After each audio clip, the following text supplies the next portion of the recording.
The live TV, सच सबसे आगे। नमस्कार, मैं हूं रंजीत झा और आप देख रहे हैं द लाइव टीवी। लोकसभा चुनाव में उत्तर प्रदेश में भारतीय जनता पार्टी की इतनी दुर्गति हुई, जिसके बाद अब यूपी से उनके ही पार्टी के नेताओं विधायकों के बीच बगावती तेवर दिखाई पड़ने लगे हैं। यहां तक कि जो सहयोगी, जो उनके पार्टनर हैं एनडीए के, वो तो पहले से खफा बैठे हुए हैं। इस बीच भारतीय जनता पार्टी के एक विधायक ने अमित शाह, नरेंद्र मोदी को सीधे सीधे चेतावनी दे दी है कि संभल जाओ, नहीं तो बहुत भारी खामियाजा भुगतना पड़ सकता है। अब अमित शाह और नरेंद्र मोदी को चेतावनी देने की क्षमता अगर बीजेपी के विधायकों के बीच आ गई है, तो इसका मतलब यह है कि भारतीय जनता पार्टी उत्तर प्रदेश में अपनी जड़ें खो रही है। वहां भारी नुकसान का अंदेशा है। जिस हिसाब से लोकसभा चुनाव में बीजेपी की कमर टूटी, उसके बाद तो अब यही लगता है कि उत्तर प्रदेश भाजपा का धीरे धीरे हर नेता बागी होगा और शाह को आंख तरेरेगा। इस वक्त हम जिनकी बात कर रहे हैं, ये यूपी के बीजेपी के विधायक हैं। रमेश मिश्र इनका नाम है। इनके बारे में जो जानकारी मिली है कि रमेश ने कहा है, रणविजय सिंह का ट्वीट दिखा रहा हूं, जरा देखिए अपने स्क्रीन पर। बताया गया है कि ये यूपी में बीजेपी के विधायक हैं, नाम है रमेश मिश्रा। रमेश का कहना है कि आज यूपी में जो स्थिति है, उस हिसाब से बीजेपी की सरकार नहीं बनेगी। इसलिए केंद्रीय नेतृत्व मोदी शाह को यूपी में बड़ा फैसला लेना होगा। ये बड़ा फैसला क्या है? अब इन्होंने जो बयान दिया है, वो बयान हम आपको यहाँ पर सुनाते हैं। लेकिन बीजेपी के विधायक रमेश मिश्र ने जिस तरीके से यहाँ पर खुले तौर पर कह सकते हैं कि अमित शाह और नरेंद्र मोदी को अल्टीमेटम दे दिया है, अब हालात बदल डालो, सिचुएशंस बदल डालो, क्योंकि इस वक्त यूपी में बहुत भारी दुर्गति है बीजेपी की। विधानसभा 27 का तो बहुत दूर का सपना है, जीत भी नहीं पाओगे। इसलिए कोई बड़ा फैसला लीजिए। बड़ा फैसला क्या होगा, अब यही सबसे बड़ा सवाल होगा। लेकिन पहले इनको जरा सुन लीजिए ये क्या कह रहे हैं। तो आज की जो स्थिति है, उस स्थिति के हिसाब से हमारी सरकार बहुत ही स्थिति खराब है। हमारी सरकार बनने की स्थिति आज के डेट में नहीं दिखाई पड़ रही है। इसलिए मेरा केंद्रीय नेतृत्व से निवेदन है कि हम चाहते हैं, पूरी जनता चाहती है, आपके जो कोर वोटर हैं वो चाहते हैं कि भारतीय जनता पार्टी की सरकार 2027 में पुनः बने। इसलिए एक एक कार्यकर्ताओं के मन की बात यह है कि आपको बड़ा निर्णय लेना पड़ेगा, जिससे कि भारतीय जनता पार्टी की सरकार पुनः बन सके। तो सुन लिया आपने। अब यह वीडियो काफी तेजी से वायरल है। बताया जा रहा है कि ये जौनपुर के बदलापुर भाजपा विधायक हैं। अब इनके बारे में 4 PM के एडिटर संजय शर्मा ने भी ट्वीट किया है और उन्होंने अपने पुराने ट्वीट को भी साझा किया है। इनका कहना है कि उत्तर प्रदेश में सियासी हालात ठीक नहीं हैं, एनडीए के बीच कुछ भी ठीक नहीं है। बीजेपी के भीतर ही अब इतनी नाराजगी का दौर चल पड़ा है उस बड़ी हार के बाद जो लोकसभा में मिली है। और इस बीच आगे विधानसभा चुनाव की तैयारियों में जुटने से पहले उन्हें लगता है कि मोदी और शाह को कुछ बड़ा फैसला करना पड़ेगा उत्तर प्रदेश की सियासत में बीजेपी का वजूद बनाए रखने के लिए। क्या इशारा योगी आदित्यनाथ की तरफ है? संजय शर्मा लिखते हैं उसी वीडियो क्लिप को शेयर करते हुए कि भाजपा में कुछ बड़ा होने वाला है। पहले अनुप्रिया पटेल योगी के खिलाफ खत लिखती हैं, फिर पूर्व मंत्री मोती सिंह सरकार पर नौकरशाही का आरोप लगाते हैं। अब जौनपुर के बदलापुर भाजपा विधायक गंभीर आरोप लगाते हुए केंद्र के दखल की बात करते हैं। क्या पहले की तरह विधायक योगी आदित्यनाथ के खिलाफ एक मोर्चा बना लें, इसकी तैयारी की जा रही है? योगी आदित्यनाथ को क्या निपटाने की तैयारी है? क्या खेल चल रहा है? इस खेल को समझना जरूरी है। यूपी की सियासत काफी तेजी से करवट ले रही।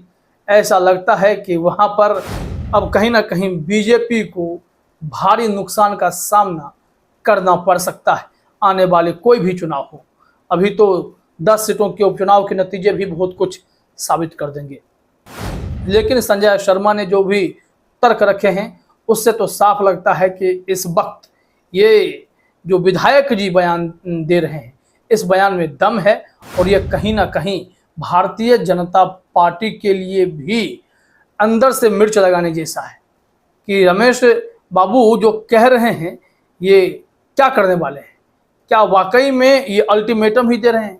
क्या ये कह रहे हैं कि बीजेपी की हार तय है? सच्चाई बता रहे हैं? क्या यह एक बड़ा आईना है कि योगी आदित्यनाथ को वो निशाने पर लेकर कहना चाहते हैं शीर्ष नेतृत्व तो कोई बड़ा फैसला ले, योगी आदित्यनाथ का सिस्टम बदल दे, या फिर वहां चुनाव से पहले जो बीजेपी का पैटर्न है सीएम बदल दे? क्या इस तरीके का खेल चलेगा? खैर, जो भी होगा वो तो खबरें सामने आएंगी और उस पर रिपोर्टिंग भी होंगी। लेकिन ये बदलापुर भाजपा विधायक जिस तरीके से गंभीर आरोप लगा रहे हैं और केंद्र के दखल की बात करते हैं, उससे तो यही लगता है कि बीजेपी में कुछ भी ठीक नहीं है। उत्तर प्रदेश भाजपा में अंदरूनी कलह की बातें सामने आ रही हैं। यहाँ देखिए, संजय शर्मा ने एक और ट्वीट किया है। हमने कहा कि नौकरशाही का जो आरोप लगाया गया था, थाने में भ्रष्टाचार बढ़ने का आरोप लगाया गया था, ये पूर्व मंत्री मोती सिंह ने आरोप लगाए थे। उन्होंने क्या कहा था जो अभी हम आपके सामने रखेंगे, उससे पहले संजय शर्मा का इनसे ही जुड़ा हुआ ट्वीट भी देख लेते हैं। संजय शर्मा ने कहा है, यूपी में भाजपा की करारी हार के बाद विधायकों और कार्यकर्ताओं का कहना था कि नौकरशाही ने भ्रष्टाचार के रिकॉर्ड तोड़ दिए हैं, थाने तहसील सब भ्रष्टाचार के अड्डे बन गए हैं। अब ये बात खुले मंच से भी बोली जा रही है। योगी सरकार पार्ट 1 में मंत्री रहे मोती सिंह सार्वजनिक मंच पर कह रहे, कुछ अभिनंदन की बात कर रहे, कुछ थाने में भ्रष्टाचार की बात कर रहे। आइए जरा सुन लेते हैं मोती सिंह ने यहाँ पर क्या कुछ जानकारी दी है।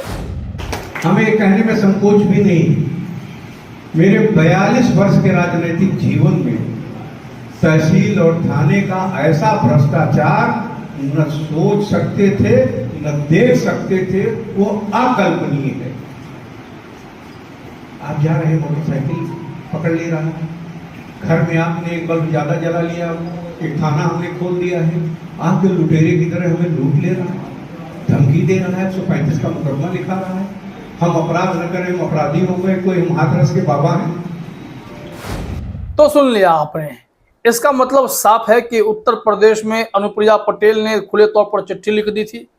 भाई, केंद्रीय मंत्री हैं, एनडीए के घटक दल हैं, बीजेपी के पार्टनर में से एक हैं, इन्होंने योगी जी से सीधी भिड़ंत कर ली। एक चिट्ठी लिखकर उन्होंने चौंका दिया कि आरक्षण का जो मामला है उस पर कहीं ना कहीं यहाँ चीज़ें ठीक नहीं चल रही हैं, जिसको लेकर भी बहस छोड़ी थी। लेकिन अब कुछ लोग ने ट्वीट किया है, कमेंट किया है योगी आदित्यनाथ की कार्यशैली पर भी। यहाँ पर कहा जा रहा है अंकुर भारद्वाज के द्वारा कि बाबा की तानाशाही और लचर प्रशासन ने भाजपा को इस स्थिति में लाकर खड़ा कर दिया है। विधायक और पूर्व मंत्री जो कह रहे हैं वो कार्यकर्ताओं की आवाज़ है। बाबा को बदलने से ही भाजपा की स्थिति मजबूत होगी। पहले बदल दिया गया होता तो लोकसभा में तस्वीर अलग होती भारतीय जनता पार्टी की। वहीं लोग कमेंट कर रहे हैं, एक सनातन सिपाही हैं, फ्रिंज लिखा हुआ है इनके ऊपर, ये लिख रहे हैं कि योगी जी को हटाने से बड़ा कोई काम नहीं बीजेपी में, योगी हार नहीं पहनेंगे ना ही हार मानेंगे, लगा लो जोर, ओम शांति ओम। मतलब भारतीय जनता पार्टी से खार खाए बैठे हैं क्योंकि ये योगी आदित्यनाथ के समर्थक हैं और बीजेपी पूरी कोशिश में है कि कैसे योगी आदित्यनाथ से किनारा किया जाए। यही योगी आदित्यनाथ इतने मजबूत हैं, संघ में इतनी पकड़ है कि ये मोदी शाह से टक्कर ले रहे हैं। नहीं तो हर बार ऐसे नेताओं को दरकिनार कर दिया गया है बीजेपी के द्वारा। लेकिन योगी आदित्यनाथ से निपटना इनके लिए आसान नहीं है क्योंकि योगी बाबा ने अपनी छवि बुलडोजर के जरिए कुछ अलग ही बना रखी है। फिलहाल इस वीडियो में इतना ही। आप सभी का हमसे जुड़ने के लिए बहुत बहुत धन्यवाद। द लाइव टीवी, सच सबसे आगे।